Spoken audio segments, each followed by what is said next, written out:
Hello दोस्तों, नमस्कार। उम्मीद करता हूँ आप सब अच्छे होंगे। एक बार फिर से हमारे यूट्यूब चैनल में आप सभी का स्वागत है। आज हम बात करने वाले हैं टैली ERP9 के अंदर depreciation on fix assets. Depreciation होता क्या है, पहले तो आप ये समझ लीजिए। डेप्रिसिएशन क्या होता है कि जब आप कोई फिक्स एसेट्स मतलब आप कोई मशीनरी चीज खरीदते हैं, जैसे आपने मशीन खरीद ली, फर्नीचर खरीदा, 1 अप्रैल को या 1 मई को 2 लाख रुपए की मशीन परचेस करी, और 6 महीने के बाद उस मशीन की क्या वैल्यू रह जाएगी, ये सारी चीजें आज इस वीडियो के माध्यम से जानेंगे। चलिए स्टार्ट करते हैं। सबसे पहले कुछ लेजर क्रिएट कर लेते हैं। अकाउंट इन्फो में जाके कुछ लेजर क्रिएट कर लेते हैं। जैसे एक लेजर हमने क्रिएट कर रखा है ऑलरेडी, मशीन का, मशीनरी का लेजर। ये जाएगा आपका फिक्स एसेट्स, ठीक है। अगला लेजर है फर्नीचर, ये भी जाएगा फिक्स एसेट्स। और एक लेजर और क्रिएट करना है आपको, डेप्रिसिएशन ऑन एक्सपेंसिव। ध्यान रखना, अगर आप डेप्रिसिएशन के नाम से लेजर क्रिएट करते हैं, जैसे depreciation on machinery, depreciation on computer, तो उसमें होता क्या है कि आपको अलग अलग लेजर बनाने पड़ेंगे।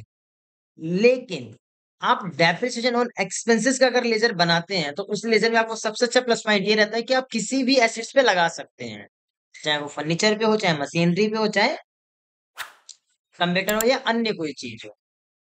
तो चलिए लेजर हमने बना लिए हैं। अब सबसे पहले बैलेंस शीट चेक कर लेते हैं।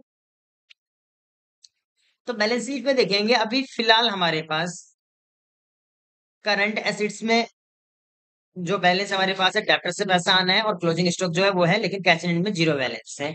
और हमारे पास फिक्स एसेट्स में बैलेंस नहीं है, चाहे आप प्रॉफिट लॉस देख लें, कुछ भी नहीं है। तो पहले कुछ स्टॉक परचेस कर लेते हैं, फिक्स एसेट्स परचेस कर लेते हैं। तो F9 परचेस करेंगे, कंट्रोल प्लस वी करेंगे, डेट रखते हैं इसमें 1 अप्रैल।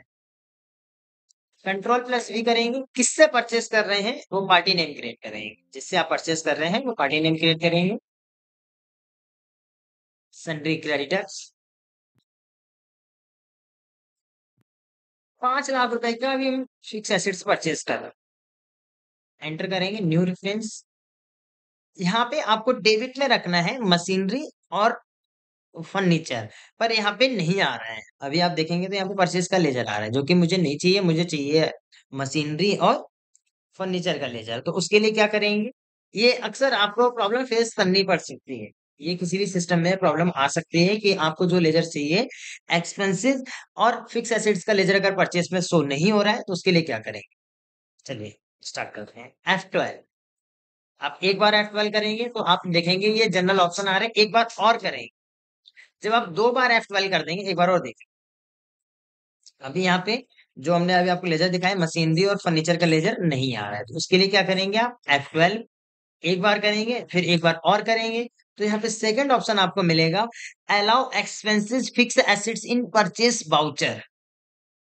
Allow expenses fix assets in purchase vouchers means कि इसमें आप अलाउ करें कि फिक्स एसेट्स की भी एंट्री करना चाहते हैं और एक्सपेंसेस की भी एंट्री करना चाहते हैं, तो इस ऑप्शन को आप यस करें। कंट्रोल प्लस ए कर दे या एंटर करके भी इसे आप सेव कर सकते हैं। तो देखो ये भी सारे लेजर क्रिएट हो गए।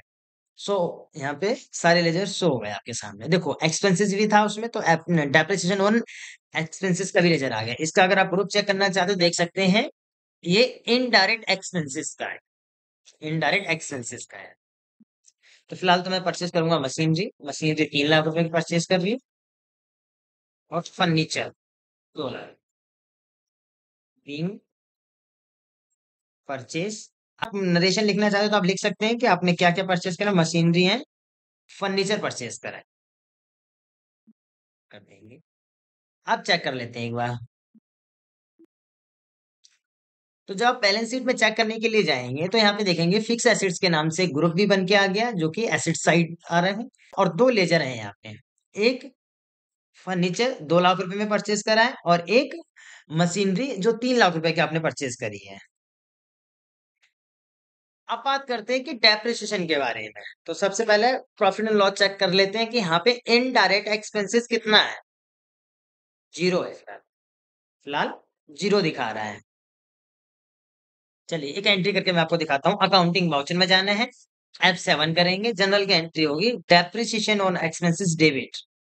Depreciation expenses debit. अब मान लिया कि 6 महीने के बाद, 6 महीने के बाद F2 से डेट चेंज करेंगे, मई, जून, जुलाई, अगस्त, सितंबर, अक्टूबर। 1 अक्टूबर की एंट्री करते हैं। कितना? अब 3 लाख रुपए की मशीन परचेज करी थी और इस पे हमने 20% डेप लगा दिया। तो 60,000 रुपए की अमाउंट डाल के यहाँ पे एंट्री करेंगे, depreciation on expenses account debit to machinery, ये एंट्री करेंगे हम इसमें। यहाँ पे आप लिख सकते हैं deem depreciation charge on machinery, enter कर। जब आप एंटर कर देंगे तो आप देखेंगे, देखो बैलेंस शीट, तो यहाँ पे जो आपके पास फिक्स एसेट्स बची है वो 4,40,000 की बची है। 4,40,000 की बची है, क्योंकि यहाँ पे आपने 60,000 पेमेंट कर दिया है। चलिए प्रॉफिट एंड लॉस चेक कर लेते हैं एक बार। तो देखेंगे इनडायरेक्ट एक्सपेंसेस 60,000 का हो गया कि भाई 60,000 रुपए आपने डेप्रिसिएशन लगाया है। ठीक है, उससे पहले एक चीज मैं आपको बैलेंस शीट में और दिखाना चाहूंगा कि यहाँ पे आप डेट देख रहे हैं, ये डेट देखेंगे, 1 अक्टूबर आ रहा है, 1 अक्टूबर आ रहा है, लेकिन इससे पहले की एंट्री अगर देखना चाहेंगे 1 अप्रैल की देख लेते हैं, तो यहाँ पे जो आपके पास फिक्स एसेट थी वो पूरी 5 लाख की है। फिक्स एसेट्स पूरी 5 लाख की है। आपको ये डेप्रिसिएशन जैसे आप 1 अक्टूबर की एंट्री करी हुई है और मैं उससे पहले देखना चाहता हूँ कि भाई 1 अक्टूबर से पहले हमारे पास टोटल थी कितनी की फिक्स एसेट्स, जो अब 4,40,000 की अगर बची है 1 अक्टूबर को, तो 1 अक्टूबर से पहले की कितनी की थी? तो 1 अक्टूबर को अगर हम देख रहे हैं कि 4,40,000 का स्टॉक है हमारे पास फिक्स एसेट्स पड़ी हुई, तो इससे पहले कितने की थी? तो एफ टू से डेट चेंज करेंगे, 1 अप्रैल या 1 मई या 1 जून, मतलब 1 अक्टूबर से पहले की देखेंगे। अब एजुकेशन वर्जन है तो एक तारीख ही एक्सेप्ट करते, चाहे 1 अप्रैल हो, चाहे वो 1 मई हो, चाहे 1 जून हो, 20 की डेट एक्सेप्ट नहीं कर सकते। 20 अप्रैल डालते हैं इसमें, ये एक्सेप्ट नहीं, इसलिए यहाँ पे 1 अप्रैल की एंट्री करनी पड़ती, मतलब 1 तारीख की एंट्री करनी पड़ती। चलिए अब फर्नीचर पे भी लगा देते हैं। फर्नीचर 2 लाख का परचेज करा था, अब इस पे 25% डैप लग गया, 25% डैप हो गया 50,000 का, तो 50,000 depreciation on expenses account debit to furniture कितने का? 50,000 का। यहाँ पे भी हम लिखेंगे deem depreciation charge on furniture, कि भाई फर्नीचर पे डेप्रिसिएशन लगा है। चेक कर लेंगे बैलेंस शीट, ये देखो, अब आपके पास जो फिक्स एसेट्स बची है मात्र 3,90,000 की बची है, जिसमें फर्नीचर 1,50,000 का है और 2,40,000 की machine. Profit and loss check कर देते हैं, 1,10,000 रुपए यहाँ पे इनडायरेक्ट एक्सपेंसेस हुआ। इनडायरेक्ट एक्सपेंसेस की तो डेप्रिसिएशन ऑन एक्सपेंसेस जो था वो इनडायरेक्ट एक्सपेंसेस, वो हमारे लिए खर्चा है। अब डेप लगेगा तो जाहिर सी बात है कि खर्चा ही होगा वो हमारे लिए। एंटर करेंगे एक, अब आप डिटेल देखना चाहते हैं कि भाई 1,10,000 रुपए इनडायरेक्ट एक्सपेंसेस कैसे दिखा रहे हैं, एंटर करेंगे एक बार और, एंटर करेंगे एक बार और, ये देखो दोनों एंट्री दिखा रहे हैं। एक एंट्री, दोनों एंट्री आपकी जो है वो 1 अक्टूबर के हैं। ये देखो यहाँ पे अप्रैल से लेके सितंबर तक कुछ नहीं दिखा रहा है, अक्टूबर में दिखा रहा है 1,10,000। तो उम्मीद करूंगा आप लोगों को ये टॉपिक समझ में आएगा, क्लियर होगा पूरी तरीके से। अगर फिर भी कोई डाउट है तो हमें कमेंट करके बता सकते हैं।